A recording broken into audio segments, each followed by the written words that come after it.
kamu bahwa Indonesia merupakan negara dengan jumlah pasien TBC terbanyak kedua di dunia.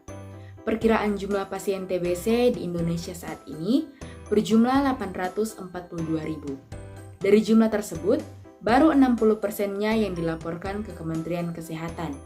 40%-nya atau kira-kira 336.800 kasus TBC belum berobat atau belum dilaporkan.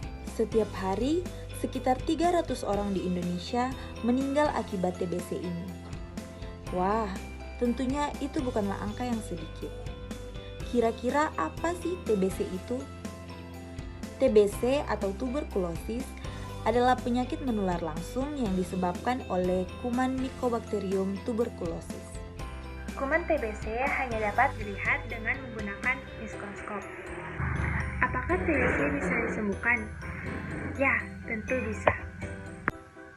Jika kita merasa punya gejala TBC atau kontak erat, bahkan serumah dengan penderita TBC, tentu kita wajib konsultasi dengan dokter terkait bagaimana penanganan yang lebih lanjut. Atau bisa juga melakukan screening gratis jika di daerah kita ada program Zero TB.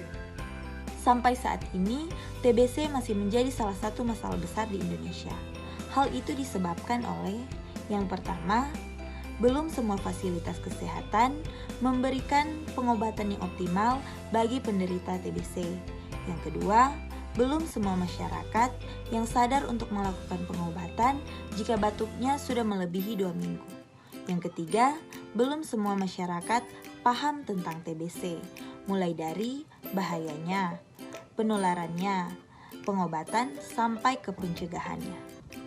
Bagaimana penularan kuman TBC dari pasien TBC ke orang sekitarnya? Penularan kuman TBC dapat terjadi melalui droplet percikan air ludah yang keluar di saat pasien TBC sedang batuk, bersin, tertawa ataupun berbicara. Kuman TBC tersebut kemudian akan terhirup oleh orang yang berada di dekat pasien TBC. Siapa saja yang berisiko tinggi tertular TBC? Anak balita, lanjut usia, remaja, pasien diabetes mellitus, orang yang tinggal di rumah yang padat penghuninya, gizi buruk, dan pasien HIV. Berikut gejala jika seseorang terkena TBC. Untuk orang dewasa, gejala utamanya adalah batuk berdahak lebih dari 2 minggu disertai darah. Gejala penyertanya adalah demam, penurunan berat badan, keringat malam, sesak nafas atau nyeri dada, nafsu makan menurun, dan lemah. Sementara untuk anak, gejala yang ditimbulkan adalah batuk lebih dari 2 minggu, pembengkakan kelenjar, demam tanpa sebab, berat badan turun, atau aras-arasan. Bagaimana cara mencegah sakit TBC? Cara mencegah sakit TBC salah satunya ialah dengan vaksinasi BCG yang diberikan kepada anak berusia 0-3 bulan.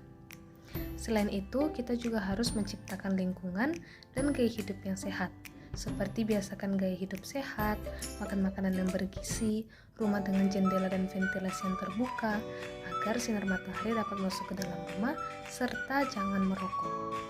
Apa saja yang harus dilakukan untuk orang yang kontak serumah atau kontak erat dengan pasien TBC?